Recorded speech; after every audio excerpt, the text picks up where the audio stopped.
The US President Donald Trump has been taken to a military hospital less than 24 hours after testing positive for coronavirus. We've got Chief Foreign Correspondent Phil Williams in Washington outside the Walter Reed Hospital where Donald Trump is. And here with me in the studio is the ABC's Foreign Affairs analyst Stan Grant. Welcome to both of you. Good to be here. Phil, first let's go to you. What is the latest on President Trump's condition? Well, as far as we know, and we're not being given a lot of information, he's okay. He's actually inside this hospital now, no doubt undergoing tests. He's here, we're told, as a precaution, not because he was desperately ill, but they want to be very sure. And I guess when you look at his age, 74, and I guess he's a bit overweight, and so that could be a problem too. They did decide to bring him here.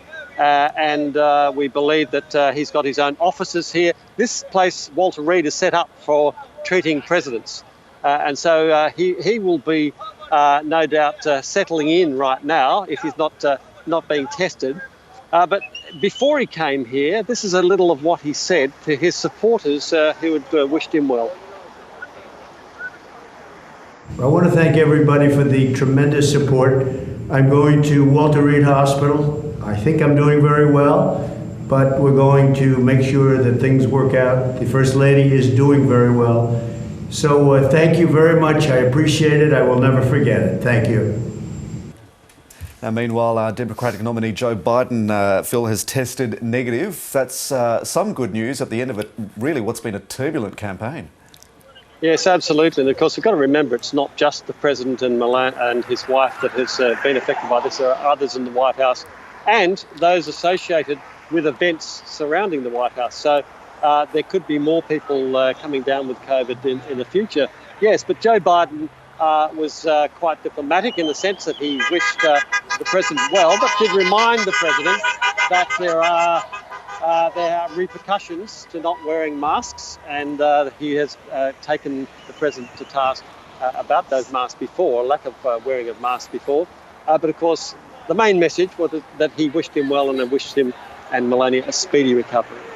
Phil, stay with us on the line. I want to bring in Stan Grant here. Stan, this really is quite an extraordinary development, but we don't want to jump too far ahead of ourselves because statistically at least, it's quite likely that Donald Trump is going to recover from this. Yeah, it is, and we know that that the greatest majority of people who have COVID do in fact recover, and most people have mild symptoms. But I think, as Phil pointed out there, he is in the high-risk category. He's 74 years of age. He's actually considered to be obese on that scale because of his weight. He's in a high-stress job, and of course, you know, there are concerns that his condition could deteriorate. He has been taken to hospital. I understand that there were reports that he had a mild fever as well. So clearly he needs to have the best of medical treatment while he undergoes this sort of convalescence and hopeful recovery. But it does raise a lot of questions and concerns about what this means for the political process.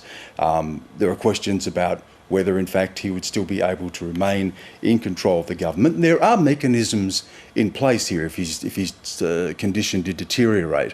Under the 25th Amendment in the Constitution, he is able to hand power to his Vice President, Mike Pence. There's an exchange of letters that gives that authority to Mike Pence. It's happened before in history. Ronald Reagan handed power while he was undergoing a medical procedure to George H.W. Bush, and then George W. Bush, undergoing a medical procedure, handed that over for a period as well to Dick Cheney. So there are mechanisms, there are constitutional protocols here that can be applied if need be. So all of that is now under consideration. And then, of course, there is the concerns about the election process itself. What does it mean for the integrity of the election? Those questions were already being raised by Donald Trump. What does it mean for campaigning?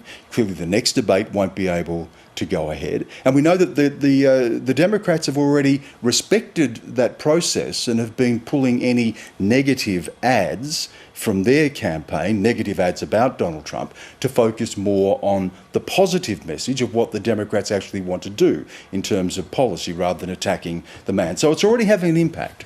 Phil, Stan brings up this issue of the control of government, which sits very much with Donald Trump at this point, doesn't it?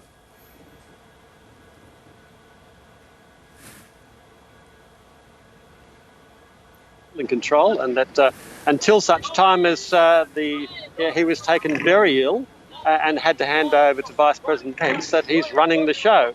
And we saw him walk to the helicopter. We saw him walk from the helicopter. There's no reason to believe at this stage that he would have to take any sort of drastic measures like that. But as Stan says, there is a system in place and that there is a process in place. And there are well-wishers right here outside the gate. You can see some supporters here for the president. They've come out here. There's probably 15, 20 people here waving their flags, wishing him well. And occasionally you'll hear a honking of cars just in support of President Trump. The main message from the people I've been speaking to here is that they just hope he gets well soon. But yes, this is potentially an enormous political problem, not just for him, but also for the entire country. Because what if he's not well enough to go ahead and go through this election? What happens then? There's also that question, and it's been talked about. What happens if he died? We don't like to think about that, but it is a possibility. So these are very, very big questions, and it's put a spin on this election like none other before, and it was already, you could argue, in fairly crazy territory in terms of unprecedented disruptions and the ugly debate. This is just increasing that mess.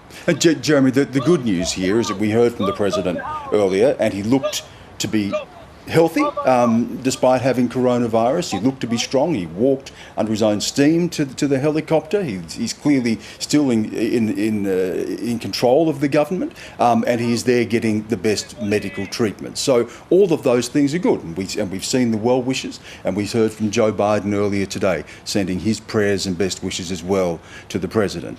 So clearly what the president is going through is what so many other Americans have been through. 200,000 Americans have passed away, and there have been millions of Americans who've been affected by this. But coronavirus as an issue plays into something, I think, that goes to the heart of the political schism, the fracture in America, that increasingly this is a divided and polarised and tribalised political society. I mean, Donald Trump takes coronavirus seriously. People who say he doesn't are not giving him credit, because he has invested in efforts to try to find a vaccine. There is Operation Warp Speed. He is throwing all of government facilities and money and processes towards trying to find that vaccine. Why is there still that gap of perception? Because what the president says publicly is maybe different to what he's pursuing at an administrative and a private level. What he says publicly feeds into that political fault line, that fracture in the community. Coronavirus, like other issues, climate change, gun control, gay rights, racial issues, splits along party lines. It splits along cultural lines. How you vote defines how you actually see the seriousness of these issues. So Donald Trump plays to that. He is a populist leader. He plays to fear and anxiety, and that has been a successful winning strategy for him. We saw that during the debate as well, when he mocked Joe Biden for always wearing a mask, playing to this idea that wearing a mask is a sign of weakness, which plays in to that political cultural divide that he's been able to exploit, that has taken him to power. We have to understand the forces that are at play here politically, the political populism that Donald Trump has been able to tap into and exploit to take him to power, from the absolute threat the science tells us that coronavirus poses to the country, and now, of course, the president himself is experiencing. Not only is he experiencing it, he's also getting, Phil, an experimental treatment of some sort. Can you tell us about what that experimental treatment is? A couple of other elements that we don't know, including vitamins, and so he has been given that, and it remains to be seen if that is effective. But I have heard other doctors say this is rather odd to be giving him this sort of treatment this early, when he's clearly not in great difficulty at the moment. But look, I think what Stan was saying is quite right, and the mask has become the emblem. And if you look here, you'll see most of his supporters here are not wearing masks. If you look just about anywhere else in this town, everyone's masked up, and that is the divide. It's almost it's a political statement almost as to which side you're on if you wear a mask or not. And that's why the president specifically has been blamed by the Democrats and many others for not really encouraging the use of masks and in fact mandating the use of masks, which Joe Biden says would have saved tens of thousands of lives, and if done now, could save 100,000 American lives before Christmas. And Phil, we also know this morning that there has been no change to protocols in the White House in terms of mandating the use of masks and to bring in perhaps more effective tests that can detect COVID if it might be circulating in the White House. Yeah, that's right. And although we have seen some in the White House wearing masks that didn't normally, and we've seen some who you would expect in this current situation might wear masks, actually still not wearing masks. So a bit of a mixed bag there. But yes, you would think, even just from the political look point of view, that they would say, well, you know, we'd better do this. And of course, there we are, the president, he's wearing a mask. This is a rare sight. But of course, if he hadn't worn a mask in this particular situation, he would have been really singled out for criticism. But, you know, the mask is a symbol. The mask is more than just a bit of cloth. It's almost a flag, and it determines, in some respects, which side of the aisle you're on. Stan, the other big news of the week was that train wreck of a debate that took place. The next one is between Mike Pence and Kamala Harris. That comes on Wednesday, I think, of this coming week. And clearly, is that going to go ahead?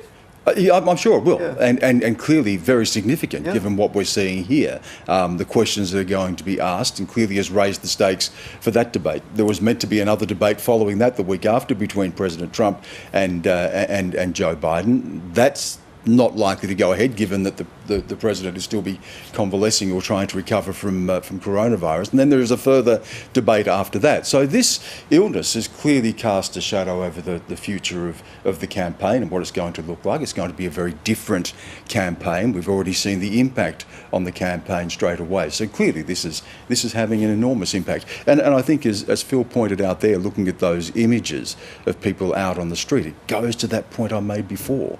You know, it's why the president, when he was asked to denounce white supremacy, was reluctant to do so, because it feeds into that same sense of political populism. It feeds into that same political base that the president has tapped into. There are a lot of Americans who feel as though they have been left out, that they have been left behind.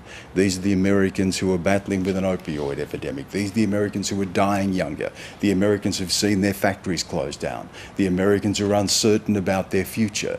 When they hear Donald Trump say, "Make America Great Again," that appeals to them. That resonates with them.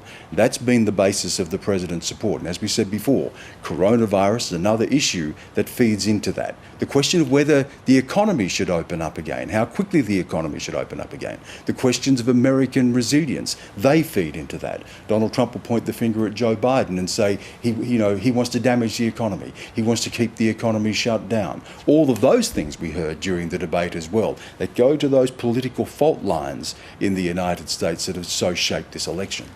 Phil, a campaign rally is still going ahead, given what's taken place in the last 24 hours? No. Well, in terms of the rallies that the president was going to be at, no, they've been canned, and so have all. Basically, his diary has been cleared for obvious reasons, and they've got to find out new ways of reaching their base audience and keeping them to energising those people. And so, that's going to, oddly enough, there's a reversal of form. Mr. Trump was the one that was out and about and having the rallies and criticising Joe Biden for basically taking a very low key and hiding in the basement, as he put it. Now it's Joe Biden out and about and the president that's stuck inside a hospital booth. Right, Philip Williams, we'll leave it there. Thank you very much for that update from outside the Walter Reed Hospital there in Washington. Extraordinary developments there, and quite an extraordinary scene behind you with all those supporters turning out as well. Phil, thank you. Yeah, so probably another dozen or so have arrived just in the time of this interview is going on. So yeah, it's really one thing you can say is that the passion exhibited by the supporters of Donald Trump is unmatched by Biden, but we'll see it on the voting day if they've actually got the numbers to win. Philip Williams, good to see you. Thank you so much. Stan, a final question to you about how this materially affects the campaign and the supporter bases. I mean, does it really shift anyone who might have decided who they were going to vote? It may do. It may energise, as Phil pointed out there, it may energise the Trump base. And that was always the fundamental question here. It was the unknowable. We know what the polls are showing us. The polls are showing that this will be a victory for Joe Biden. And those polls have been consistently showing that for some time now. To get to the 270 electoral college votes, Joe Biden is already much closer to that, according to the polls, than Donald Trump. But it doesn't tell us what we don't know. You know, in any ordinary election, about 40% of eligible voters don't vote. But they don't have compulsory voting like we do here in Australia. Getting out the vote is always critical. And getting out the vote in the states that count is absolutely critical. Hillary Clinton won 3 million more votes nationally than Donald Trump. It wasn't enough to get to the 270 electoral college votes because of the peculiarities of the electoral college system. It's where you get the votes. So places like Wisconsin, places like Pennsylvania, places like Michigan, these places are really in play. Places like North Carolina, Texas, they're also in play here. So it's how they turn. And we don't know yet. We don't know how this is going to play out, whether we'll see an upsurge in support for Donald Trump. We're yet to see how the illness impacts on Donald Trump's health and the effect that has, how it impacts on the campaigning and the effect that has. There's a lot of discussions here economically as well. We know that the illness has had a devastating effect on the health of Americans, but also has flattened the economy. And there are questions about reviving the economy. Coming into this year before coronavirus, Donald Trump could lay claim to creating jobs. Unemployment was low, the stock market was up, the economy was growing. Coronavirus has taken all that away. What do people factor into the post-coronavirus period when they're trying to open up the economy? So all of those issues are yet to be played out. But Donald Trump's base hasn't moved. But at the moment, according to the polls, he's not tracking successfully enough to be able to hold on to the White House. It has been such an uncertain period. This only adds to the uncertainty. Deep political division and fractures and tribalism within the country. And where that vote turns out on the day and who's energising that vote is going to be critical. 32 days to go and counting. Absolutely. Stan, thank you.